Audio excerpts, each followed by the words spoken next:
നമുക്ക് പ്രാർത്ഥനയോടുകൂടി ഇന്നത്തെ ധ്യാനം ആരംഭിക്കാം. ദൈവത്തിൻ്റെ പരിശുദ്ധാത്മാവെ, നീ ഞങ്ങളിലേക്ക് ഇറങ്ങി വരണമെന്ന് പ്രാർത്ഥിക്കുന്നു. ധാരാളം ശ്രോതാക്കളെ നീ തരണമേ. കർത്താവെ, അടിയൻ്റെ വായ തുറന്ന് ദൈവത്തിൻ്റെ വചനം സംസാരിക്കാനും വ്യാഖ്യാനിക്കാനും ചിന്തിക്കാനും ഒക്കെയും ദൈവത്തിൻ്റെ പരിശുദ്ധാത്മാവ് ഇടപെട്ട് നീ വാക്കുകൾ തന്ന് അത് കർത്താവെ എല്ലാവരോടും അറിയിക്കുവാൻ കൃപ തരണമെന്ന് ഞങ്ങളെ പ്രാർത്ഥിക്കുന്നു. നീ തന്നെ നടത്തണമേ. കേൾവിക്കാരിൽ കർത്താവെ അത് ആഴമായിട്ട് പതിയാൻ, ജീവിതത്തിന് മാറ്റങ്ങൾ വരുവാൻ, ഒരു നവീകരിക്കപ്പെട്ട ജീവിതം ഉണ്ടാകാൻ കർത്താവ് അനുഗ്രഹിക്കണമെന്ന് പ്രാർത്ഥിക്കുന്നു. സകലതും യേശു കർത്താവിൻ്റെ വിലയേറിയ നാമത്തിൽ തന്നെ ആമീൻ. ഇന്ന് നമ്മളെ ധ്യാനിക്കാൻ പോകുന്നത് 1 കൊരിന്ത്യർ 15-ാം അധ്യായത്തിൽ നിന്ന് 43 മുതലുള്ള വാക്യങ്ങളാണ്. 42 വരെ ആണ് കഴിഞ്ഞ ആഴ്ച നമ്മൾ പറഞ്ഞ് നിർത്തിയത്. 43-ാം വാക്യം മുതൽ 16-ാം അധ്യായം കൂടെ ഇന്ന് നമ്മൾ ചേർത്ത് ധ്യാനിക്കും. അങ്ങനെ 1 കൊരിന്ത്യർ മൊത്തം ഇതുകൊണ്ട് തീരും. പിന്നീട് 61-ാമത്തെ എപ്പിസോഡായിട്ട് നമുക്ക് 2 കൊരിന്ത്യർ പിന്നീട് അടുത്ത ആഴ്ചയിൽ ആരംഭിക്കാം. ദൈവം നമ്മളെ അനുഗ്രഹിക്കട്ടെ. നമ്മൾ 15-ാം അധ്യായത്തിൽ അത് മരിച്ചവരുടെ പുനരുത്ഥാനത്തെക്കുറിച്ചാണ്, ക്രിസ്തുവിൻ്റെ ഉയർപ്പിനെക്കുറിച്ച് ആദ്യ ഭാഗവും, പിന്നെ നമ്മുടെ എല്ലാം ഉയർപ്പിൽ നമ്മുടെ ശരീരത്തിനുണ്ടാകുന്ന മാറ്റങ്ങളെക്കുറിച്ച് ഇതൊക്കെയാണ് നമ്മൾ ചിന്തിച്ചുകൊണ്ടിരിക്കുന്നത്. നമുക്കൊരു പുനരുത്ഥാനമുണ്ടെന്നും നമ്മുടെ കർത്താവ് ആദ്യമേ തന്നെ ആദ്യഫലം എന്നുള്ള നിലയിൽ ഉയർത്തെഴുന്നേറ്റ് അവൻ സ്വർഗത്തിലേക്ക് പോയി നമുക്ക് വേണ്ടി ഭവനങ്ങൾ പണിതുകൊണ്ടിരിക്കുകയാണെന്നും, അതിമനോഹരമായ ഭവനം മനുഷ്യബുദ്ധിക്ക് ചിന്തിക്കാവുന്നതിൻ്റെ അപ്പുറമാണ്, കൈകളാൽ നിർമ്മിതമല്ലാത്ത എന്നൊക്കെയാണ് വിശേഷിപ്പിക്കപ്പെടുന്നത്. നമുക്കുണ്ടെന്നുള്ള തീർച്ചയാണ്. നാം അവൻ്റെ മക്കളല്ലേ. അപ്പോൾ അത് നമ്മൾ പ്രതീക്ഷിച്ച് കാത്തിരുന്ന് ആത്മനിറവിലങ്ങനെ ജീവിക്കുകയാണ്. അതിനെ നമ്മളെ മുന്നോട്ട് കൊണ്ടുപോകാൻ ആത്മാവ് നമ്മളെ സഹായിക്കും. അങ്ങനെ നമ്മളെ സഹായിക്കട്ടെ. നമുക്ക് ആ വിഷയത്തെക്കുറിച്ച്, പുനരുത്ഥാന ശരീരത്തെക്കുറിച്ചൊക്കെ അല്പം കൂടെ നമുക്ക് ചിന്തിക്കാം. 43-ാം വാക്യം ഞാൻ വായിക്കുകയാണ്. 43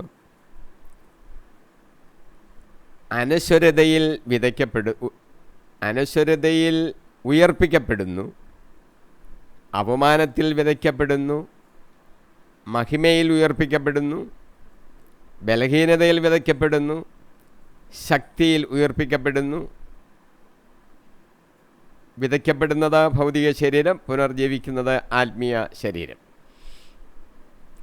നമ്മുടെ ശരീരം ബലഹീനതയിൽ വിതയ്ക്കപ്പെടുകയും അപമാനത്തിൽ വിതയ്ക്കപ്പെടുകയും ഒക്കെ ആണെങ്കിലും ശക്തിയിൽ ആണ് നമ്മൾ ഉയർത്ത് എഴുന്നേൽക്കുന്നത്. അതിനുമുമ്പ് നമ്മൾ ഈ വിത്ത് പാകുന്നതിനെക്കുറിച്ച് പറഞ്ഞു. വിത്ത് അഴുകണം, അതഴുകി അത് ഭക്ഷണമായ ചെടിക്ക് വരികയാണ്. ഒരു പുതിയ ചെടി ശക്തിയോടുകൂടി ഉയർത്ത് വരുന്നു എന്നാണ് എൻ്റെ ആശയം. അപ്പോൾ അങ്ങനെ ഇപ്പോൾ നമുക്ക് അപമാനം ജീവിതത്തിലുണ്ടാകാം, എത്ര കഷ്ടപ്പാടുകളുണ്ടാകാം, ശക്തിയില്ലാത്തവരാകാം, രോഗികളായി ഇവിടെ കിടന്ന് അനേക വർഷങ്ങളിലെ രോഗികളായി കിടന്ന് വിഷമിച്ച് അവസാനം കർത്താവ് വിളിച്ചങ്ങ് പോവുകയാണ്. അങ്ങനെയുള്ളവരുണ്ടാകാം. പക്ഷേ ആ രോഗത്തോടു കൂടിയൊന്നും അല്ല പിന്നീട് പുനരുത്ഥാനമെന്ന് പറയുന്നത്.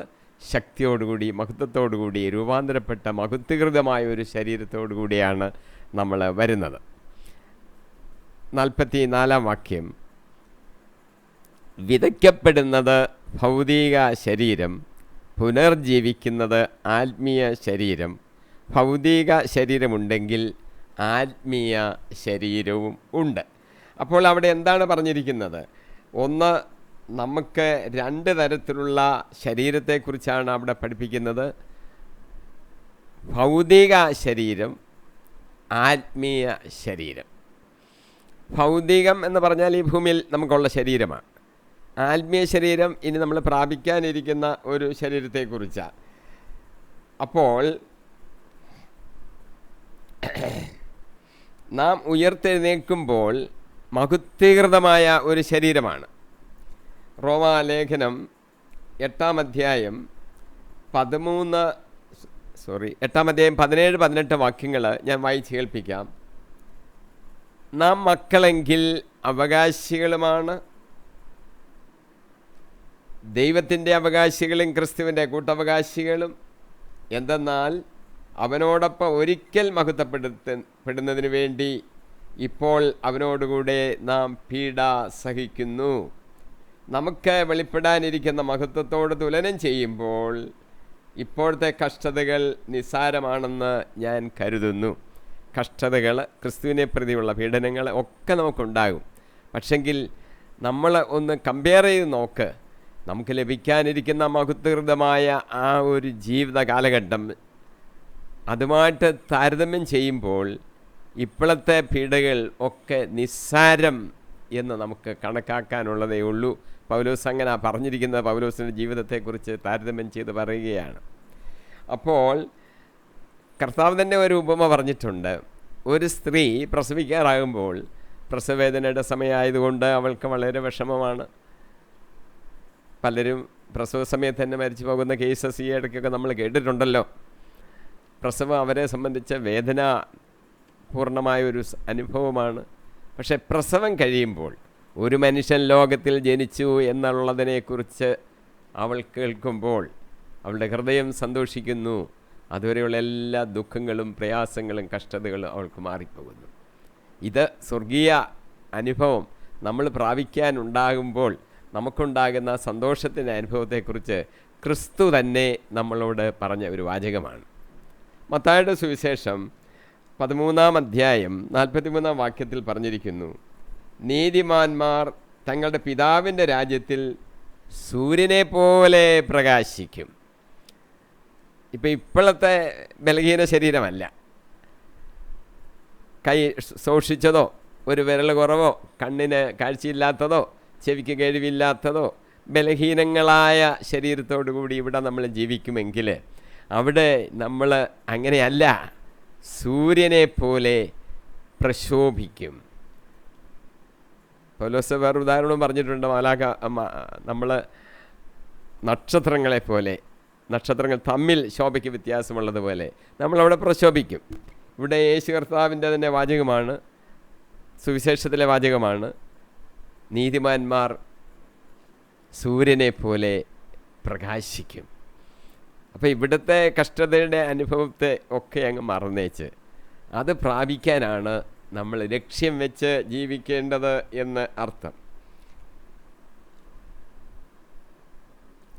ഇതൊക്കെ കർത്താവ് നമുക്ക് ചെയ്തു തരുന്നതാണ്. ഫിലിപ്പിയ ലേഖനം 3-ാം അധ്യായം 21-ാം വാക്യത്തിൽ പൗലോസ് എഴുതിയിരിക്കുന്നു, സകലത്തെയും തനിക്ക് കീഴ്പ്പെടുത്തുവാൻ കഴിയുന്ന ശക്തി വഴി അവനെന്ന് പറഞ്ഞ യേശു ക്രിസ്തു നമ്മുടെ ദുർബല ശരീരത്തെ തൻ്റെ മഹത്വമുള്ള ശരീരം പോലെ രൂപാന്തരപ്പെടുത്തും. നമ്മുടെ ദുർബല ശരീരം അതിനെ രൂപാന്തരപ്പെടുത്തും. അത് കർത്താവ് ചെയ്തോളും. എങ്ങനെ, ഏത് രൂപത്തിൽ? അവൻ്റെ മഹത്വമുള്ള ശരീരം പോലെ നമ്മുടെ ശരീരത്തെ രൂപാന്തരപ്പെടുത്തും. തെസ്സലോനിക്ക 3:4 പൗലോസ് തന്നെ എഴുതിയിരിക്കുന്നു, നമ്മുടെ ജീവനായ ക്രിസ്തു പ്രത്യക്ഷപ്പെടുമ്പോൾ അവനോടുകൂടെ നിങ്ങളും മഹത്വത്തിൽ പ്രത്യക്ഷപ്പെടും. നമുക്ക് രൂപാന്തരീകരണം ഉണ്ടാകുകയാണ്. അവൻ പ്രത്യക്ഷപ്പെടുമ്പോൾ നമ്മുടെ ശരീരവും രൂപാന്തരപ്പെട്ട് അവൻ്റെ ആ പ്രത്യക്ഷതയിൽ അവൻ്റെ മഹത്വത്തിൽ നമ്മൾ രൂപാന്തരപ്പെട്ട് വരും. അത് നമ്മൾ പ്രതീക്ഷയോടെ കാത്തിരിക്കുകയാണ്. നമുക്കടുത്ത വാചകങ്ങൾ വായിക്കാം. 44 മുതൽ 49 വരെ.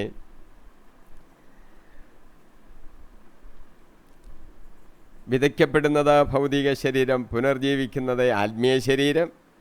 ഭൗതിക ശരീരം ഉണ്ടെങ്കിൽ ആത്മീയ ശരീരവുമുണ്ട്. ആദ്യ മനുഷ്യനായ ആദം ജീവനുള്ളവനായി തീർന്നു എന്ന് എഴുതപ്പെട്ടിരിക്കുന്നു. അവസാനത്തെ ആദം ജീവദാതാവായ ആത്മാവായി തീർന്നു.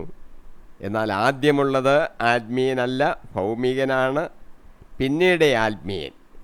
ആദ്യ മനുഷ്യൻ ഭൂമിയിൽ നിന്നുള്ള ഭൗമികനാണ്. രണ്ടാമത്തെ മനുഷ്യനോ സ്വർഗത്തിൽ നിന്നുള്ളവൻ. ഭൂമിയിൽ നിന്നുള്ളവൻ എങ്ങനെയോ അങ്ങനെ തന്നെ ഭൗമികരും, സ്വർഗത്തിൽ നിന്നുള്ളവൻ എങ്ങനെയോ അങ്ങനെ തന്നെ സ്വർഗീയരും. നമ്മൾ ഭൗമികൻ്റെ സാദൃശ്യം ധരിച്ചതുപോലെ തന്നെ സ്വർഗീയൻ്റെ സാദൃശ്യവും ധരിക്കും. ഇവിടെ ഭൗതിക ശരീരം, ആത്മീയ ശരീരം, ഇതിനെക്കുറിച്ചുള്ള ഒരു പഠിപ്പിക്കലാണ്. ഉൽപ്പത്തി 2:17 മനുഷ്യൻ്റെ സൃഷ്ടിയെക്കുറിച്ച് എഴുതിയിട്ടുണ്ട്. 2 വിവരണങ്ങളാണ് ഉൽപ്പത്തിയിൽ മനുഷ്യൻ്റെ സൃഷ്ടിയെക്കുറിച്ചുള്ളത്. രണ്ടാമത്തെ രീതിയാണ് ഉൽപ്പത്തി 2:17 ദൈവമായ കർത്താവ് ഭൂമിയിലെ പൂഴി കൊണ്ട് മനുഷ്യനെ രൂപപ്പെടുത്തുകയും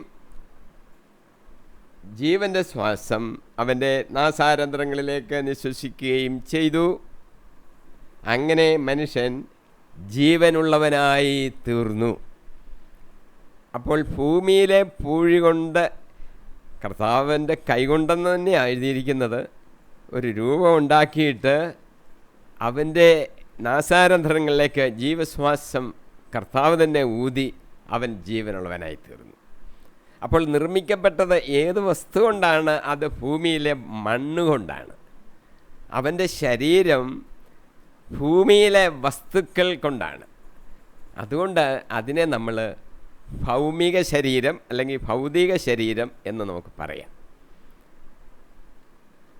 അപ്പോൾ ഭൗതിക ശരീരം എന്ന് പറയുന്നതിൻ്റെ അർത്ഥം ഈ ഭൂമിയിലെ വസ്തുക്കൾ മണ്ണ് കൊണ്ട് ഉണ്ടാക്കപ്പെട്ടതാണ്. ഇപ്പോൾ ഒന്നാമത്തെ ആദം ഭൗതികനാണ്. രണ്ടാമത്തെ ആദമോ അത് യേശുക്രിസ്തുവിനെ കുറിച്ച് പറയുന്നതാണ്. സ്വർഗത്തിൽ നിന്ന് വന്നവൻ, അവൻ മനുഷ്യ ശരീരം എടുത്ത് ആകൃതിയിൽ മനുഷ്യനെ പോലെ ആയി. അവൻ്റെ ആ സ്രോതസ്സ് സ്വർഗീയമാണ്. ആദത്തിൻ്റെ ശരീരത്തിൻ്റെ സ്രോതസ്സ് ഈ ഭൂമിയാണ്. ഈ ഭൂമിയിലെ മണ്ണ് കൊണ്ടുണ്ടാക്കി. സ്വർഗീയൻ ശരീരം എടുത്ത ആകൃതിയിൽ മനുഷ്യനെ പോലെ കാണപ്പെട്ടു. യേശുക്രിസ്തുവിൻ്റെ ശരീരത്തെക്കുറിച്ച് നമുക്ക് അപ്പോൾ പറയാം ആത്മീയ ശരീരം, സ്വർഗീയ ശരീരം എന്ന് നമുക്കതിനെ പറയാം. ഇതാണ് അത് തമ്മിലുള്ള വ്യത്യാസം. അപ്പോൾ 2 തരത്തിലുള്ള ശരീരമുണ്ടെന്ന് പൗലോസ് 44 മുതൽ 49 വരെയുള്ള വാക്യങ്ങളിൽ എഴുതിയിരിക്കുന്നു. അതിൻ്റെ ഒരു വിശദീകരണമാണ് പൗലോസ് തന്നിരിക്കുന്നത്. ഇനിയും പൗലോസ് അത് പഠിപ്പിക്കുമ്പോൾ നമ്മളൊരു കാര്യം ശ്രദ്ധിക്കണം. ആദ്യം ഉണ്ടായത് ആത്മീയ ശരീരമാണോ ഭൗതിക ശരീരമാണോ? പൗലോസ് തന്നിരിക്കുന്ന വിവരം അനുസരിച്ച് ആദ്യം ഉണ്ടായത് ഭൗതിക ശരീരമാണ്. അവൻ പാപം ചെയ്തു, ആ ശരീരം അഴുകാൻ തുടങ്ങുന്നു. അപ്പോൾ പാപത്തിൻ്റെ ഫലം മരണവും ഈ അഴുകിപ്പോകലുമാണ്. ആദ്യത്തെ ശരീരം, ഭൗതിക ശരീരം, നിത്യമല്ല, അഴുകിപ്പോകുന്ന ഒരു ശരീരമാണ് എന്ന് നമ്മൾ മനസ്സിലാക്കണം. രണ്ടാമത്തെ ശരീരം, ആത്മീയ ശരീരം, സ്വർഗീയ ശരീരം എന്ന് പറയുന്നത് അഴുകിപ്പോകുന്നതല്ല, നിത്യമായിട്ട് ഉള്ളതാണ്. അതുകൊണ്ടാണ് യേശുക്രിസ്തുവിനെ രണ്ടാമത്തെ ആദം എന്ന് പൗലോസ് വിശേഷിപ്പിക്കുന്നത്. അപ്പോൾ പൗലോസ് പഠിപ്പിക്കുന്ന ക്രമം അനുസരിച്ച് ഭൗതിക ശരീരമാണ് ആദ്യം ഉണ്ടാകുന്നത്, ആത്മീയ ശരീരം രണ്ടാമത് വരുന്നു. ക്രിസ്തു പാപത്തെ തോൽപ്പിച്ച് മരണത്തിന്മേൽ വിജയം നേടി മനുഷ്യകുലത്തിൻ്റെ തലയായി പൂർണ്ണമായിട്ടും ആയിത്തീരുമ്പോൾ അത് രണ്ടാമത് സംഭവിക്കുന്ന കാര്യമാണ്. അതുകൊണ്ട് ആത്മീയ ശരീരത്തോടു കൂടിയ ആ മനുഷ്യൻ ദൈവം തന്നെ, അത് രണ്ടാമതാണ് സംഭവിക്കുന്നത് എന്ന് നമ്മൾ മനസ്സിലാക്കണം. ഇതാണ് പൗലോസ് പഠിപ്പിക്കുന്നത്. ഒരു ഫിലോനിക്ക് സിദ്ധാന്തമുണ്ട്. അവർ പഠിപ്പിക്കുന്നത് എപ്പോഴും ആത്മീയമാണ് ആദ്യം നിൽക്കേണ്ടത്. അപ്പോൾ ആത്മീയ ശരീരം ആദ്യം ഉണ്ടായെന്നും പിന്നീടാണ് ഭൗതിക ശരീരം ഉണ്ടായത് എന്നും ഒരു ടീച്ചിങ് ഈ ഫിലോനിക്ക് സിദ്ധാന്തക്കാർ പഠിപ്പിക്കുന്നുണ്ട്. പക്ഷേ പൗലോസ് തിരിച്ചാണ് പഠിപ്പിക്കുന്നത്. തിരിച്ച് പഠിപ്പിക്കുന്നത് മാത്രമല്ല, ആ പൗലോസ് പഠിപ്പിക്കുന്ന കാര്യത്തെ അതാണ് ശരിയെന്ന് ശഠിക്കുകയും ചെയ്യുന്നു. ആദ്യം ഭൗതിക ശരീരം, രണ്ടാമത് ആത്മീയ ശരീരം ഉണ്ടായി. അതാണല്ലോ സംഭവിച്ചത്. അതിന് സാധ്യതകളുണ്ട്. അങ്ങനെയാണല്ലോ സംഭവിച്ചതെന്ന് പൗലോസ് വ്യക്തമാക്കുകയാണ് ചെയ്യുന്നത്. അടുത്ത വാചകം, നമ്മൾ ഭൗമികൻ്റെ സാദൃശ്യം ധരിച്ചതുപോലെ സ്വർഗീയൻ്റെ സാദൃശ്യവും ധരിക്കും. അതാണ് അവിടെ പറഞ്ഞിരിക്കുന്നത്. ഭൗമികൻ്റെ സാദൃശ്യമാണ് നമ്മൾ ധരിക്കുന്നത്. മാതാവിൻ്റെ ഉദരത്തിൽ ജന്മമെടുക്കുകയും പിന്നീട് പ്രസവിച്ച് ഒരു ശിശുവായി ഭൂമിയിൽ വീഴുകയും ചെയ്യുമ്പോൾ നമ്മൾ ആത്മീയൻ്റെ സാദൃശ്യമല്ല അന്നേരം ഉള്ളത്, ഭൗതികൻ്റെ സാദൃശ്യത്തിലാണ് ജനിക്കുന്നത്. അവൻ്റെ ആ തലമുറയായി ആദത്തിൻ്റേതായി ഒരു ജനനമാണ് നമുക്ക് ലഭിക്കുന്നത്. അത് നമ്മൾ ഓർത്തോണം. നമുക്ക് രണ്ടാമത് ജനനത്തെക്കുറിച്ച് യേശു നിക്കോദിമോസിനൊക്കെ പഠിപ്പിക്കുന്നതിൻ്റെ ആശയം അതാണ്. ആത്മാവിലും ജലത്തിലും വീണ്ടും ജനിക്കണം എന്ന് പറയുന്നതിൻ്റെയൊക്കെ ആശയം ചെറിയ കാര്യമല്ല. കർത്താവ് പഠിപ്പിക്കുന്നത് രണ്ടാമത് ജനിക്കണം, ആത്മീയ ശരീരത്തിൻ്റെ ഉടമയായി തീരണം എന്ന്. ഇപ്പം 2 തരം ശരീരത്തെക്കുറിച്ച് പൗലോസ് വളരെ വ്യക്തമായിട്ട് ഇവിടെ ഉപയോഗിക്കുന്നുണ്ട്. അത് നമ്മൾ മനസ്സിലാക്കിയിരിക്കണം. 45-ാം വാചകം പറയുന്നത്, ഉയർത്തെഴുന്നേറ്റവനായ യേശുക്രിസ്തു ജീവദാതാവായ ആത്മാവായി തീർന്നു. യേശു സ്വർഗത്തിലെ ദൈവം ആകൃതിയിൽ മനുഷ്യനെ പോലെ കാണപ്പെട്ടു. മനുഷ്യ ശരീരം എടുത്തു, ധരിച്ചു എന്നാണ് ഫിലിപ്പിയ ലേഖനം 2-ാം അധ്യായം പൗലോസ് അങ്ങനെ എഴുതിയിരിക്കുന്നത്.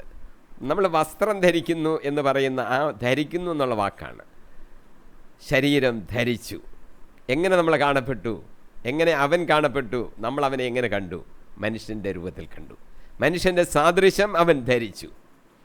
ഉയർത്തെഴുന്നേറ്റ് കഴിഞ്ഞപ്പോൾ ഉണ്ടായ പ്രത്യേകത 1 കൊരിന്ത്യർ 15-ാം അധ്യായം 45-ാം വാക്യം ശ്രദ്ധേയമായിട്ട് നമ്മൾ പഠിക്കണം.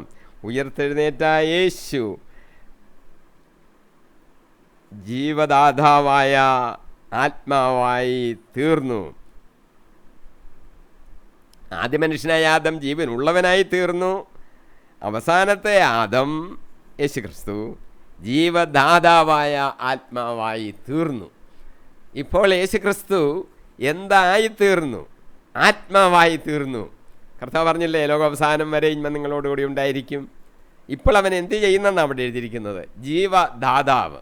ജീവനെ നമുക്ക് തന്നുകൊണ്ടിരിക്കുക. ജീവനെ തന്നുകൊണ്ടിരിക്കുന്ന ആത്മദാതാവാണ് ഇന്ന് കർത്താവ്. ഉയർത്തെഴുന്നേറ്റ് കഴിഞ്ഞപ്പോൾ അവൻ്റെ വേല ഇപ്പോൾ അതാണ്. നാം അവനിൽ വിശ്വസിക്കുമ്പോൾ ആത്മാവിനെ നമ്മളിലേക്ക് പകരുകയാണ്.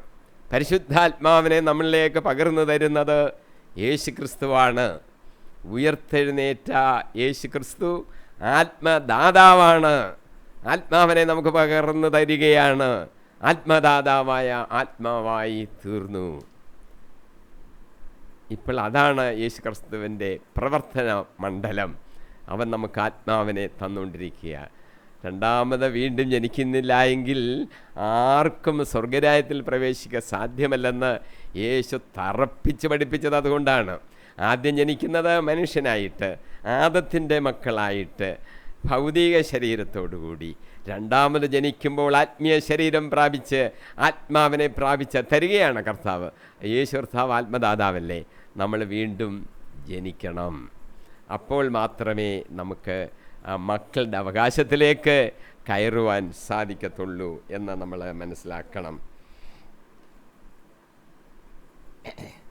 അങ്ങനെ വരുമ്പോൾ നമ്മൾ രൂപാന്തരപ്പെട്ടുകൊണ്ടേയിരിക്കുകയാണ്. നാം ആത്മീയ ശരീരമില്ലാത്തവരായിരുന്നല്ലോ. ഇപ്പം ആത്മീയ ശരീരത്തിലോട്ട് കയറി നമുക്കൊരു രൂപാന്തരം സംഭവിക്കുകയാണ്. നമുക്ക് ലൗകികമായി ചിന്തിച്ചാൽ ഒരു കുഞ്ഞ് ജനിച്ചാൽ ജനിക്കുമ്പോഴുള്ള ആ വളർച്ചയല്ലല്ലോ പിന്നീട് നമ്മൾ കാണുന്നത്. പിന്നീട് വർഷങ്ങൾ കഴിയുമ്പോൾ വളർച്ചയാണ്. 16 വയസ്സെന്നൊക്കെ പറയുമ്പോൾ തന്നെ ഒരു വലിയ പയ്യനായി മാറി. 10, 60, 70 വയസ്സ്, 80 വയസ്സ്. ആ ശരീരത്തിൽ ശാരീരികമായ രീതിയിൽ മാറ്റങ്ങളൊക്കെ ഇങ്ങനെ സംഭവിക്കുകയാണ്. ആത്മീയമായ രീതിയിൽ നമ്മൾ ചിന്തിക്കുമ്പോൾ ആത്മീയമായൊരു വളർച്ച ഉണ്ടാകുന്നു എന്ന് മാത്രമല്ല, നമ്മളുടെ ശാരീരിക അവസ്ഥയ്ക്ക് തന്നെ ഒരു ചെറിയ മാറ്റം ഇങ്ങനെ സംഭവിച്ചുകൊണ്ടിരിക്കുക. നമ്മളെ രൂപാന്തരപ്പെടുത്തിക്കൊണ്ടേയിരിക്കുക. അവൻ്റെ സാദൃശ്യത്തോടെ, ക്രിസ്തുവിൻ്റെ സാദൃശ്യത്തോടെ നമ്മളെ ഇങ്ങനെ ഡെയിലി ഓരോ നിമിഷവും രൂപാന്തരപ്പെടുത്തിക്കൊണ്ടേയിരിക്കുകയാണ്. ഒറ്റ അടിക്ക് അങ്ങ് മാറിപ്പോവുകയല്ല. ഡെയിലി ഓരോ നിമിഷവും നമുക്ക് ഒരു മാറ്റം ഇങ്ങനെ സംഭവിക്കുകയാണ്. അത് അവസാനം ക്രിസ്തുവിൻ്റെ സാദൃശ്യത്തിലേക്ക് നമ്മൾ ചെന്നെത്തുന്നതും വരെയും ഈ മാറ്റം ഇങ്ങനെ നടത്തിക്കൊണ്ടിരിക്കുകയാണ്. 2 കൊരിന്ത്യർ 3:18 പൗലോസ് എഴുതിയിരിക്കുന്നത് ഞാൻ വായിക്കാം. കർത്താവിൻ്റെ മഹത്വം കണ്ണാടിയിലെന്ന പോലെ മൂടുപടം അണിയാത്ത മുഖത്ത് പ്രതിഫലിപ്പിക്കുന്ന നാം എല്ലാവരും അവിടുത്തെ സാദൃശ്യത്തിലേക്ക്, മഹത്വത്തിൽ നിന്ന് മഹത്വത്തിലേക്ക് രൂപാന്തരപ്പെട്ടുകൊണ്ടിരിക്കുകയാണ്. ഇത് ആത്മാവായ കർത്താവിൻ്റെ ദാനമായിട്ട് സംഭവിക്കുകയാണ്. വില കൊടുത്തൊന്നും നമ്മൾ വാങ്ങിക്കുമല്ല. നമ്മൾ മാറിക്കൊണ്ടിരിക്കുന്നു. എവിടുന്ന്? മഹത്വത്തിൽ നിന്ന് മഹത്വത്തിലേക്ക് മാറിക്കൊണ്ടിരിക്കുകയാണ്. ഏതിലോട്ട് എത്തിച്ചേരും? അവിടുത്തെ സാദൃശ്യത്തിലേക്ക്, കർത്താവിൻ്റെ സാദൃശ്യത്തിലേക്ക് നമ്മൾ മഹത്വത്തിൽ നിന്ന് മഹത്വത്തിലേക്ക് മാറിക്കൊണ്ടേയിരിക്കുക. അതുകൊണ്ട് ക്രിസ്തു നമ്മളെ സഹോദരങ്ങളെന്ന് വിളിച്ചാൽ നമ്മൾ പേടിച്ചൊന്നും പോകണ്ട. നമ്മളെ കണ്ടാലും ക്രിസ്തുവിൻ്റെ സാദൃശ്യത്തോടെ നമ്മൾ രൂപാന്തരപ്പെട്ടുകൊണ്ടേയിരിക്കുക. ഒരു ക്രിസ്ത്യാനിയെ കണ്ടാൽ വേറൊരു മനുഷ്യന് അവനൊരു ക്രിസ്ത്യാനിയാണെന്ന് പറയുവാൻ കാരണം അവൻ്റെ മുഖത്തിൽ, അവൻ്റെ ശരീരത്തിൽ ക്രിസ്തുവിൻ്റെ മഹത്വത്തിലേക്ക് അവൻ വളർന്നുകൊണ്ടിരിക്കുന്നു എന്നുള്ളതിൻ്റെ സൂചനയാണത്. അടുത്ത വാചകം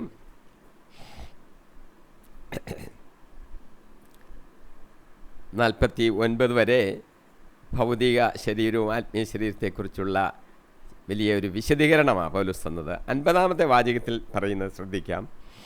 സഹോദരരെ, ശരീരത്തിനോ രക്തത്തിനോ ദൈവരാജ്യം അവകാശപ്പെടുത്തുക സാധ്യമല്ലെന്നും നശ്വരമായത് അനശ്വരതയെ അവകാശപ്പെടുത്തുകയില്ലെന്നും ഞാൻ പറയുന്നു. പൗലോസ് ഒരു കാര്യം നമ്മളോട് പറയുകയാണ്. ശരീരത്തിനോ രക്തത്തിനോ ദൈവരാജ്യം അവകാശപ്പെടുത്തുക സാധ്യമല്ല. നശ്വരമായത് അനശ്വരതയും പ്രാപിക്കത്തില്ല. നമ്മുടെ ഒരു സംശയം എപ്പോഴും നമ്മുടെ ഈ ശരീരത്തോടു കൂടിയാണ് പോകുന്നത് സ്വർഗരാജ്യത്തിൽ. അത് വ്യക്തമായിട്ട് പൗലോസ് പറഞ്ഞു. നശ്വരമായതും, നമ്മുടെ ശരീരം നശ്വരമാണ്, അത് പൊടിഞ്ഞു പോകുമല്ലോ. ഏത് മൃഗത്തിൻ്റെയും ശരീരം നശിച്ച് മണ്ണിനോട് ചേരുകയാണ്. മനുഷ്യർക്കുള്ള പ്രത്യേകത, നമുക്കൊരു നശ്വര ശരീരമാണ് ഉള്ളത്. ആ നശ്വര ശരീരമല്ല പോകുന്നത്. പിന്നെയോ ആ നശ്വര ശരീരം അനശ്വര ശരീരമായി മാറണം. മാറ്റപ്പെടുമോ? മാറ്റപ്പെടും. ഈ നശ്വര ശരീരത്തിനും രക്തത്തിനും സ്വർഗരാജ്യം അവകാശപ്പെടുത്തുവാൻ സാധ്യമല്ല. അതിന് മാറ്റം സംഭവിക്കണം. അത് വ്യക്തമാണ്. അതാണ് നമ്മൾ ഈ ഭൗതിക ശരീരം ആത്മീയ ശരീരം എന്ന് പറയുമ്പോൾ നമുക്കത് മനസ്സിലാകും. നമ്മളൊരു ആത്മീയ ശരീരം പ്രാപിച്ചുകൊണ്ടാണ് പോകുന്നത്. ആ ശരീരം അനശ്വരമായിരിക്കും. നമ്മൾ ക്രിസ്തുവിൻ്റെ ജീവനിലേക്ക് പങ്കുപറ്റുകയാണ്.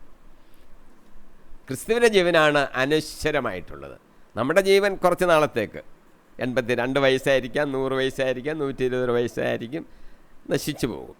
പക്ഷെങ്കിൽ ക്രിസ്തുവിൻ്റെ ആ ജീവനിലേക്ക് നമ്മൾ പ്രവേശിക്കുമ്പോൾ അനശ്വരതയിലേക്കാണ് നമ്മൾ പ്രവേശിക്കുന്നത്. അപ്പോൾ ഇവിടെ വെച്ച് നമുക്കത് പ്രാപിക്കാം. ഇവിടെ വെച്ചേ പ്രാപിക്കണം. നാം ക്രിസ്തുവിൽ വിശ്വസിക്കുമ്പോൾ, ക്രിസ്തുവിനെ കർത്താവ് രക്ഷകനായി വിശ്വസിക്കുമ്പോൾ നമ്മളെ മുദ്ര കുത്തുകയും അച്ചാരമായിട്ട് ആത്മാവിനെ തരികയും അങ്ങനെ ചെയ്തു കഴിയുമ്പോൾ നമ്മുടെ ജീവൻ അനശ്വരമായി മാറുകയാണ്. അനശ്വരമായ ജീവിതത്തിന് ഉള്ള പ്രതിഫലമാണ് അനശ്വരമായ ആ നിത്യജീവൻ. നശ്വരവും മരണമുള്ളതുമായ ഈ ശരീരത്തിനും രക്തത്തിനുമല്ല സ്വർഗരാജ്യത്തിലേക്ക് പ്രവേശിക്കാൻ സാധിക്കുന്നത്. ക്രിസ്തുവിൻ്റെ ജീവനിൽ ഇപ്പോൾ തന്നെ പങ്കുപറ്റണം. അത് അങ്ങ് കയറുകയും ചെയ്യും, സ്വർഗരാജ്യത്തിന് അവകാശിയായി മാറും. പിന്നെ ഒരു രഹസ്യം കൂടെ പൗലോസ് നമ്മളോട് പറയുന്നു. ഇതാ 51 വാക്യം, ഞാൻ നിങ്ങളോട് ഒരു രഹസ്യം പറയുന്നു. ഒരു രഹസ്യം നമ്മളോട് പറയുക. അപ്പോൾ രഹസ്യമായതുകൊണ്ട് നമുക്ക് പ്രത്യേകിച്ച് ശ്രദ്ധാപൂർവം കേട്ടുകൊണ്ടിരിക്കാം. ഒരു രഹസ്യം നമുക്ക് പറയുകയാണ്. ബൈബിൾ അനുസരിച്ച്, സഭാവിജ്ഞാനം അനുസരിച്ച്, ഈ ദൈവികമായ ചിന്തയനുസരിച്ച് ഇവിടെ മിസ്റ്ററി, രഹസ്യം എന്ന് പറയുന്നതിന് ഒരു പ്രത്യേക അർത്ഥമാണ്. നമ്മൾ പറയുന്ന പോലെ രഹസ്യം പരസ്യമാക്കി ആ കാര്യമല്ല.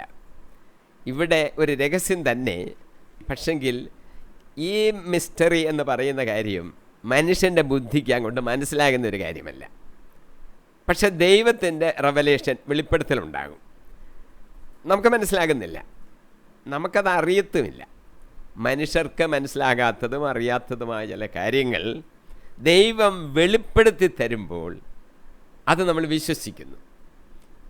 നമ്മുടെ ബുദ്ധിക്കും യുക്തിക്കും ചിലപ്പോൾ അത് മനസ്സിലായെന്ന് വരത്തില്ല.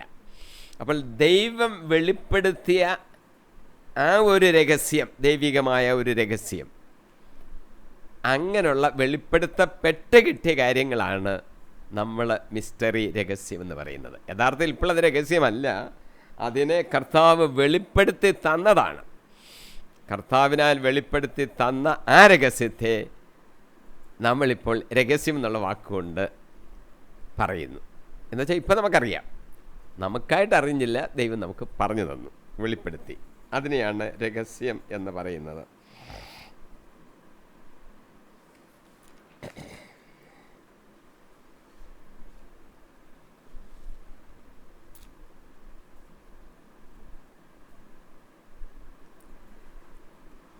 അടുത്ത വാചകം,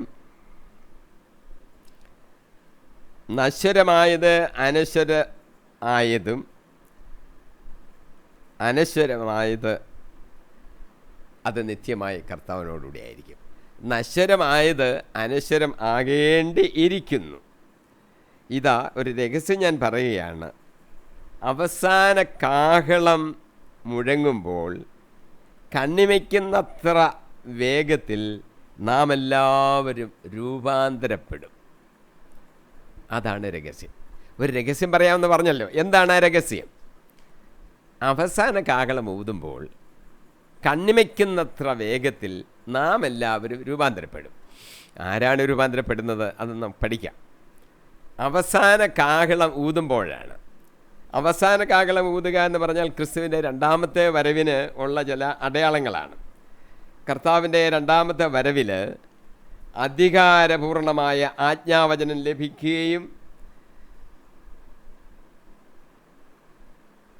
പ്രധാന ദൂതൻ കാഹളം മുഴക്കുകയും ദൈവത്തിൻ്റെ കാഹളധ്വനി നാം കേൾക്കുകയും ചെയ്യും.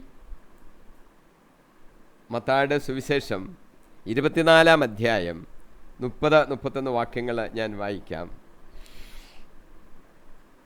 അപ്പോൾ ആകാശത്തിൽ മനുഷ്യപുത്രൻ്റെ അടയാളം പ്രത്യക്ഷപ്പെടും. ഭൂമിയിലെ സകല ഗോത്രങ്ങളും വിലപിക്കുകയും മനുഷ്യപുത്രൻ വാനമേഘങ്ങളിൽ ശക്തിയോടും മഹത്വത്തോടും കൂടി വരുന്നത് കാണുകയും ചെയ്യും. വലിയ കാഹളധ്വനിയോടുകൂടെ തൻ്റെ ദൂതന്മാരെ അവനയക്കും. അവർ ആകാശത്തിൻ്റെ ഒരറ്റം മുതൽ മറ്റേ അറ്റം വരെ 4 ദിക്കുകളിൽ നിന്ന് അവൻ്റെ തിരഞ്ഞെടുക്കപ്പെട്ടവരെ ഒരുമിച്ച് കൂട്ടും. കർത്താവിൻ്റെ രണ്ടാമത്തെ വരവിൽ ആ മേഘരൂഢനായി മാലാഖമാരുടെ അകമ്പടിയോടുകൂടി കാഹളധ്വനിയോടുകൂടി ഒക്കെയാണ് വരുന്നത്. അത് കേൾക്കുമ്പോൾ ക്രിസ്തുവിൽ മരിച്ചവർ ആദ്യം ഉയർത്തെഴുന്നേൽക്കും. ഇതാ ഒരു കാര്യം. എന്നിട്ട് ഒരു കാര്യമാണ് നമ്മൾ ശ്രദ്ധിക്കുന്നത്. അതാ രഹസ്യത്തിൻ്റെ കാര്യം പറഞ്ഞത്. ക്രിസ്തു ഇങ്ങോട്ട് വരുമ്പോൾ എല്ലാവരും മരിച്ചിട്ടില്ലല്ലോ, ജീവിച്ചിരിക്കുന്നവരുണ്ടല്ലോ. വിശ്വാസികളായ ആൾക്കാർ ജീവിച്ചിരിക്കുന്നവരുണ്ട്. ഇപ്പോൾ കർത്താവ് വരുമ്പോൾ ക്രിസ്തുവിൽ മരിച്ചവർ ആദ്യം ഉയർത്തെഴുന്നേൽക്കുമ്പോൾ രൂപാന്തരീകരണം സംഭവിക്കുന്നു. ശരി, ജീവിച്ചിരിക്കുന്ന വിശ്വാസികൾക്ക് എന്ത് പറ്റും? അതാണ് പൗലോസ് പറയുന്നത്. അവർ നിദ്ര പ്രാപിക്കുകയില്ല. പെട്ടെന്ന് കണ്ണിമയ്ക്കുന്നത്ര ആ നേരം കൊണ്ട് രൂപാന്തരീകരണം സംഭവിക്കും അവരുടെ ശരീരത്തിന്. ഇതൊരു രഹസ്യമാണ്. പലർക്കും ഇത് അറിയത്തില്ലായിരുന്നു. എല്ലാവരും മരിക്കും, ഉയർത്തെഴുന്നേൽക്കും എന്നൊക്കെ ആയിരിക്കും ആൾക്കാർ വിചാരിച്ചുകൊണ്ടിരുന്നത്. പക്ഷെ അങ്ങനെയല്ല. ജീവിച്ചിരിക്കുന്ന വിശ്വാസികൾ പെട്ടെന്ന് തന്നെ രൂപാന്തരപ്പെടും എന്നുള്ളത് ഓർത്തുകൊള്ളണം. അത് സംഭവിക്കും. ഒരു കാര്യം കൂടെ പൗലോസ് എഴുതിയിരിക്കുന്നത്, കർത്താവ് സ്വർഗത്തിൽ നിന്ന് ഇറങ്ങി വരികയും ക്രിസ്തുവിൽ മരണമടഞ്ഞവർ ആദ്യം ഉയർത്തെഴുന്നേൽക്കുകയും ചെയ്യും. അപ്പോൾ ജീവിച്ചിരിക്കുന്നവരായി നമ്മിൽ അവശേഷിക്കുന്നവർ ആകാശത്തിൽ കർത്താവിനെ എതിരേൽപ്പാനായി അവരോടൊപ്പം മേഘങ്ങളിൽ സംവഹിക്കപ്പെടും. ഇത് നമ്മൾ മനസ്സിലാക്കണം. മേഘങ്ങളിൽ പോകത്തക്കവണ്ണം നമ്മുടെ ജീവിതം വിശ്വാസത്തിൽ അധിഷ്ഠിതമായിരുന്നോണം. മരിച്ചില്ല എന്ന് വിചാരിച്ച് വിഷമിക്കണ്ട. കർത്താവ് നമ്മളെയും മേളിലോട്ട് എടുത്തുകൊണ്ട് പോകും.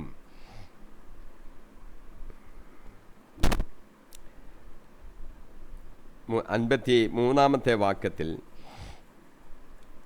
നശ്വരമായത് അനശ്വരവും മർത്യമായത് അമർത്യവും ആകേണ്ടിയിരിക്കുന്നു. ആദ്യം നമ്മളൊരു വാക്യം വായിച്ചല്ലോ 50, നശ്വരമായത് സ്വർഗരാജ്യത്തോട് പ്രവേശിക്കത്തില്ല. അപ്പോൾ എന്ത് സംഭവിക്കുന്നു? നശ്വരമായത് അനശ്വരമായി മാറും. അങ്ങനെയാണ് ഈ ശരീരം സ്വർഗത്തിലേക്ക് പോകുമെന്ന് പറയുന്നത്. മാറ്റമുണ്ടാകും. നശ്വരമായ രീതിയിൽ അങ്ങോട്ട് കയറത്തില്ല. മാംസത്തിനും രക്തത്തിനും അവിടെ കയറാൻ പറ്റത്തില്ല. പക്ഷെ നശ്വരമായത് അനശ്വരമായി മാറും. അത് നമ്മൾ ഓർത്തോണം. അപ്പം രക്തങ്ങൾക്ക് അല്ലെങ്കിൽ നമ്മുടെ ശരീരത്തിന്, രൂപാന്തരപ്പെട്ട ശരീരത്തിന്, അനശ്വരമായി തീർന്ന ശരീരത്തിന് സ്വർഗരാജ്യത്തിലേക്ക് പ്രവേശിക്കുവാൻ സാധിക്കും. അങ്ങനെ നശ്വരമായത് അനശ്വരതയും മർത്യമായത് അമർത്യതയും പ്രാപിച്ചു കഴിയുമ്പോൾ, മർത്യമായത് അമർത്യത പ്രാപിക്കുമെന്ന്. ഇപ്പോൾ നമ്മുടെ ശരീരം മർത്യമാണ്, മരിക്കുമല്ലോ. മരിക്കാതിരിക്കത്തില്ല ഒരു മനുഷ്യനും. അവസാന കാലം അത് ഒരു പ്രത്യേകത, രഹസ്യം. ബാക്കിയെല്ലാവരും മരിക്കുകയാണ്. ആ മർത്യത എന്നുള്ളത് മനുഷ്യനോട് ചേർന്നുള്ളതാണ്. മർത്യൻ തന്നെയാണല്ലോ മലയാളത്തിൽ നമ്മൾ പറയുന്നത്. മരിക്കുന്നവനാണവൻ. പക്ഷേ ആ മർത്യൻ അമർത്യത പ്രാപിക്കും. അതാണ് ഇതിൽ പുനരുത്ഥാനത്തിൽ സംഭവിക്കുന്നത്. അപ്പോൾ മരണത്തെ വിജയം ഗ്രസിച്ചു എന്നെഴുതപ്പെട്ടത് യാഥാർത്ഥ്യമാകും. മരണമേ നിൻ്റെ വിജയം എവിടെ? മരണമേ നിൻ്റെ ദംശനം എവിടെ? മരണത്തിൻ്റെ ദംശനം പാപവും പാപത്തിൻ്റെ ശിക്ഷ നിയമവും ആണ്. പൗലോസ് യഥാർത്ഥത്തിൽ കൊരിന്ത്യ ലേഖനം കൺക്ലൂഡ് ചെയ്യാൻ പോവുകയാണ്. ഇനി ഒരു അധ്യായം, അത് കൺക്ലൂഡിങ് അധ്യായമാണ്. ഇവിടെ പുനരുത്ഥാനത്തെക്കുറിച്ച് പറഞ്ഞു വന്ന് അതിൻ്റെ ഒരു കൺക്ലൂഷനിലേക്ക് എത്തുകയാണ്. പൗലോസ് ചോദിക്കുന്നത്, മരണമേ നിൻ്റെ വിജയം എവിടെ? മരണമേ നിൻ്റെ ദംശനം എവിടെ? മരണത്തിൻ്റെ ദംശനവും പാപവും പാപത്തിൻ്റെ ശക്തി നിയമവും ആണ്. എവിടാണ് നിൻ്റെ വിഷമുള്ള മരണമേ? അത് സർപ്പത്തിൻ്റെ വിഷമുള്ളതാണ്. വീണ്ടെടുപ്പുകാരനായ ക്രിസ്തു പാപത്തെ പരാജയപ്പെടുത്തി. പാപമുള്ളത് കൊണ്ടാണ് മരണമുണ്ടാകുന്നത്. പാപത്തിൻ്റെ ആ ശക്തി എന്ന് പറയുന്നത് നിയമമാണ്. നിയമത്തെയൊക്കെ കർത്താവ് മാറ്റി കർത്താവിൽ വിശ്വസിച്ച് നാം ജീവിക്കുക. ഇപ്പം നിയമമുണ്ടാക്കി പാപം ചെയ്യിപ്പിച്ച് നമുക്ക് മരണമുണ്ടാക്കുന്ന ആ വ്യവസ്ഥിതി ആകെ അങ്ങ് മാറുകയാണ്. മരണത്തിന്മേലും പാപത്തിന്മേലും കർത്താവ് വിജയം നേടിയിരിക്കുകയാണ്. മരണമേ നിൻ്റെ ആ വിജയം എവിടെ? മരണമേ നിൻ്റെ വിഷമുള്ള എവിടെ? ഒരു കീർത്തനം പോലാണ് പൗലോസ് അത് പറഞ്ഞിരിക്കുന്നത്. അത് അങ്ങനെ ആ വാചകത്തോടുകൂടി ഈ അധ്യായം പൗലോസ് ചുരുക്കുകയാണ്. പഴയ നിയമത്തിലെ യേശയ്യാ പ്രവാചകൻ 25-ാം അധ്യായം 8-ാം വാക്യം ഞാൻ വായിച്ചേൽപ്പിക്കാം. അവിടുന്ന് മരണത്തെ എന്നേക്കുമായി ഗ്രസിക്കും,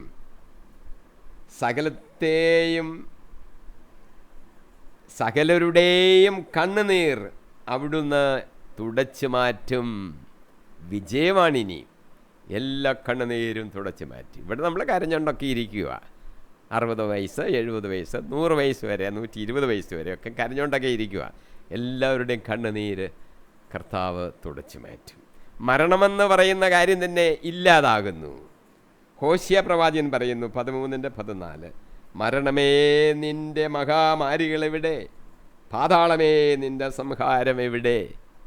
ഇതെല്ലാം ഇല്ലാതായി നിത്യമായൊരു ജീവിതം ക്രിസ്തുവിനോടുകൂടി നമുക്ക് ഉണ്ടാകും. 57 58 വാക്യങ്ങൾ. നമ്മുടെ കർത്താവായ യേശു ക്രിസ്തു വഴി നമുക്ക് വിജയം നൽകുന്ന ദൈവത്തിന് സ്തോത്രം.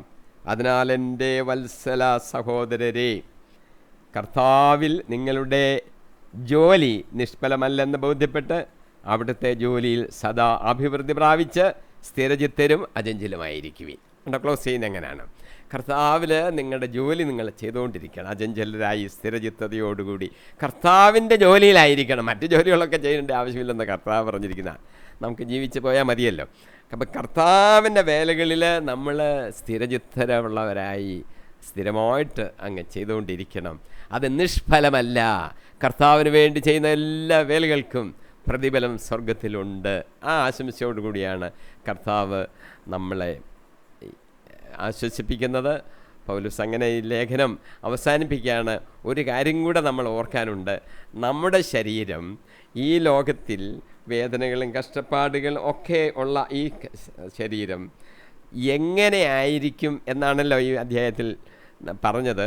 കൂടുതലായിട്ട് നമുക്ക് മനസ്സിലാക്കണമെങ്കിൽ കർത്താവ് ഉയർത്തെഴുന്നേറ്റ് നടത്തിയിട്ടുള്ള കർത്താവിൻ്റെ പ്രത്യക്ഷതകളെക്കുറിച്ച് നമ്മളൊന്ന് ചിന്തിച്ചാൽ മതി. കർത്താവ് ഉയർത്തെഴുന്നേറ്റ് പല പ്രാവശ്യം പ്രത്യക്ഷപ്പെട്ടല്ലോ.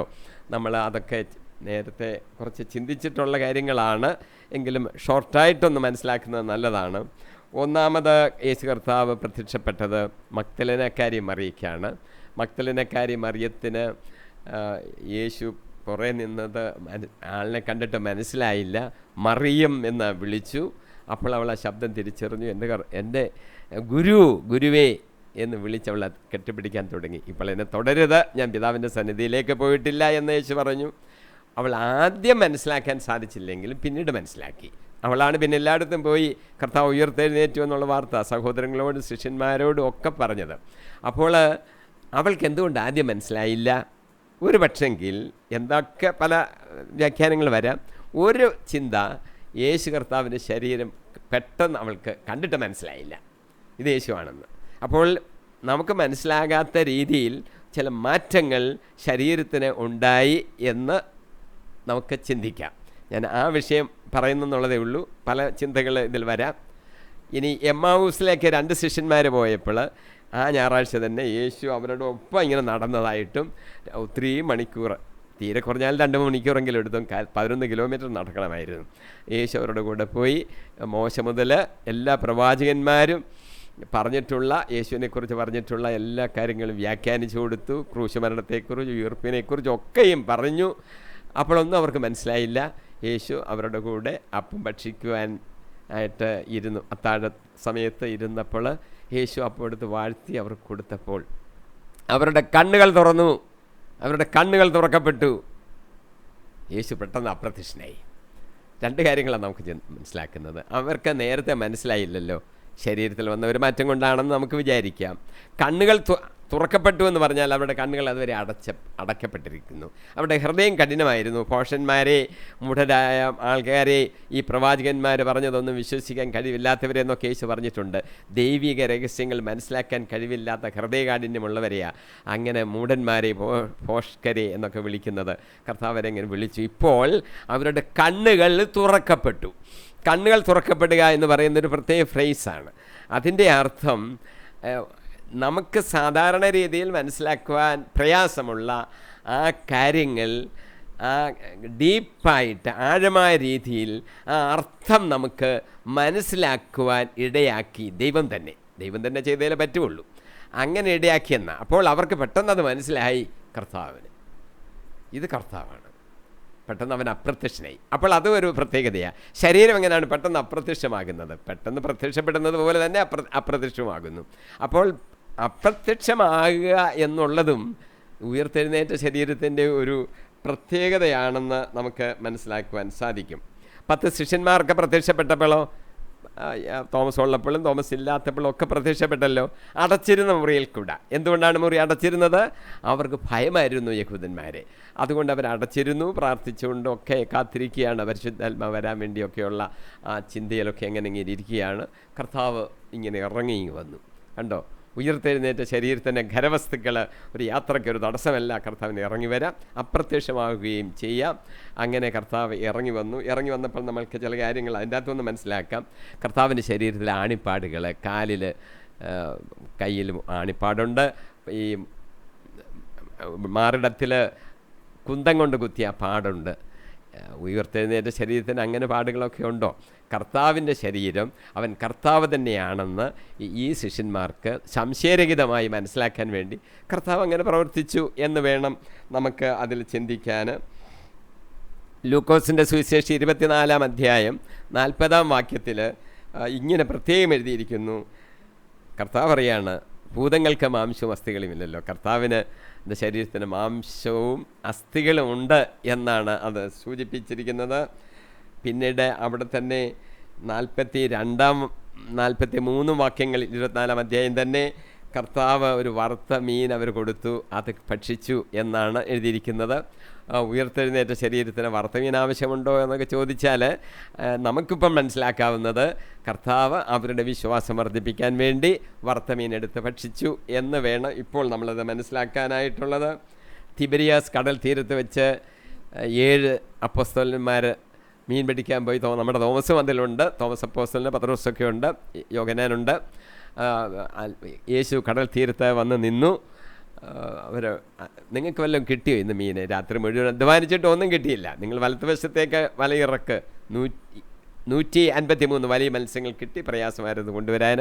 യേശുവാണെന്ന് അവർ തിരിച്ചറിഞ്ഞു. അവർ കരയിലേക്ക് വന്നപ്പോൾ യേശു പറഞ്ഞ വാചകം, നിങ്ങൾ പ്രാതൽ കഴിക്കുവീൻ. ചുട്ട തീ കൂട്ടിയിരിക്കുന്നു, മീൻ വറുത്ത് വെച്ചിരിക്കുന്നു, അപ്പം വെച്ചിരിക്കുന്നു, നിങ്ങൾ പ്രാതൽ കഴിക്കുവിൻ.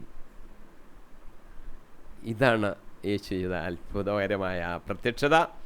അപ്പോൾ ശരീരം കണ്ടു, യേശുവിനെ അവരെ മനസ്സിലാക്കി എന്ന് നമുക്ക് മനസ്സിലാക്കാൻ സാധിക്കും.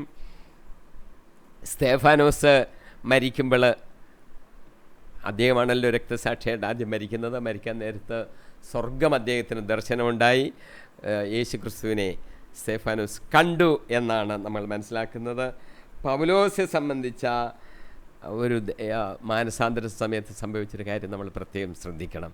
പൗലോസ് ദമാസ്കസിലേക്ക് പോകുമ്പോഴാണ്, ദമാസ്കസിലേക്ക് പോയി തന്നെ ക്രിസ്തു ശിഷ്യരെ പിടിച്ച് വലിച്ച് ഇവിടെ ജയിലിൽ കൊണ്ട് ഇടാനുള്ള അധികാരപത്രമൊക്കെ വാങ്ങിച്ചുകൊണ്ട് വന്നതാണ്. പ്രധാന പുരോഹിതന്മാരുടെ മുമ്പിൽ കൊണ്ട് ഒന്ന് വിസ്തരിക്കാൻ വേണ്ടിയാണ് അവരെ പിടിക്കാൻ പോകുന്നത്. പോകുന്ന വഴിക്ക് പ്രകാശമടിച്ചു. പൗലോസ് വീണ് പോയി. അദ്ദേഹം, എൻ്റെ കർത്താവേ അവിടുന്ന് ആരാണ്? നീ പീഡിപ്പിക്കുന്ന നസ്രയനായ യേശുവാണ് ഞാൻ. പൗലോസിന് കാഴ്ച നഷ്ടപ്പെട്ടു പോയി. അദ്ദേഹത്തെ സഹയാത്രക്കാർ കൂടെ ഉണ്ടായിരുന്നവർ പിടിച്ച് ദമാസ്കസിൽ അവിടെ കൊണ്ടെത്തിച്ചു. അനനിയാസ് എന്ന് പറയുന്ന ഒരു ശിഷ്യന് ദർശനമുണ്ടായി. അദ്ദേഹം വന്നാണ് പൗലോസിൻ്റെ മേൽ കൈവച്ച് പ്രാർത്ഥിച്ചപ്പോൾ ചെതുമ്പല പോലെ എന്തോ ഒന്ന് ഇളകി വീണ് അദ്ദേഹത്തിന് കാഴ്ച പ്രാപിച്ചു. പിന്നെ അദ്ദേഹം ജ്ഞാനസ്നാനം സ്വീകരിച്ചു. യേശു കർത്താവ് സത്യമായിട്ടും ദൈവപുത്രനാണെന്നുള്ള ആ പ്രസംഗങ്ങൾ നടത്തി. എന്തൊരു മാറ്റമാണ് പിന്നുണ്ടായത്. അദ്ദേഹം വലിയൊരു യാനപാത്രമായി യേശുക്രിസ്തുവിൻ്റെ സുവിശേഷം വായിച്ചുകൊണ്ട് പോകുന്നത് ലോകം മുഴുവനും ക്രിസ്തീയ വിശ്വാസം പ്രചരിപ്പിക്കാൻ അദ്ദേഹത്തെ കൂടെ പ്രചരിപ്പിച്ചു. അദ്ദേഹം കണ്ട ഒരു കാര്യത്തെക്കുറിച്ചാണ് നമ്മൾ പറയേണ്ടത്. അദ്ദേഹം ഇങ്ങനെ കണ്ടു, ഒരു പ്രകാശം കണ്ടു. ആ യേശുക്രിസ്തുവിൻ്റെ മുഖത്ത് ഒരു തേജസ് കണ്ടു. എന്താണ് ആ തേജസ്? ദൈവിക തേജസ്സാണ് കണ്ടത്. അപ്പോൾ 2 കൊറിന്ത്യർ 4-ാം അധ്യായം 6-ാം വാക്യം, 2 കൊരിന്ത്യർ 4-ാം അധ്യായം 6-ാം വാക്യം പ്രത്യേകം നമ്മൾ വായിച്ച് പഠിക്കണം. അന്ധകാരത്തിൽ നിന്ന പ്രകാശം ഉദിക്കട്ടെ എന്ന് അരുളി ചെയ്ത, അതാരാണ്? ദൈവം. അങ്ങനല്ല പ്രപഞ്ചം സൃഷ്ടിച്ചത്. അന്ധകാരത്തിൽ നിന്ന് പ്രകാശം ഉദിക്കട്ടെ എന്നരുളി ചെയ്ത ദൈവ തേജസ്. ദൈവമാണ് ആ വാക്യം പറഞ്ഞത്. അന്ധകാരത്തിൽ നിന്ന് പ്രകാശം ഉദിക്കട്ടെ. ആ തേജസ് ഞാൻ കണ്ടു. എവിടെ കണ്ടു? ക്രിസ്തുവിൻ്റെ മുഖത്ത് വെളിവാക്കപ്പെട്ടു. അതുകൊണ്ടാണ് പൗലോസിന് പെട്ടെന്നൊരു മാനസാന്തരം ഉണ്ടായത്. പൗലോസ് കണ്ടു യേശു ക്രിസ്തുവിനെ. യേശു പറഞ്ഞു, ഞാൻ നസറേയനായ യേശുവാണ്, നീ പീഡിപ്പിക്കുന്ന നസറേയനായ യേശുവാണ് ഞാൻ. നോക്കിയപ്പോൾ ഒരു പ്രകാശം, ആ പ്രകാശം യേശു ക്രിസ്തുവിൻ്റെ മുഖത്ത് കണ്ടു. ഏത് തേജസ്സാണ് കണ്ടത്? ദൈവത്തിൻ്റെ തേജസ്. അപ്പോൾ യേശു ക്രിസ്തു ആരാണ്? ഇനി സംശയമുണ്ടോ? ദൈവത്തിൻ്റെ തേജസ് യേശു ക്രിസ്തുവിൻ്റെ മുഖത്ത് കണ്ടവൻ ഇനി സംശയിച്ച് നിൽക്കുന്ന കാര്യമില്ല.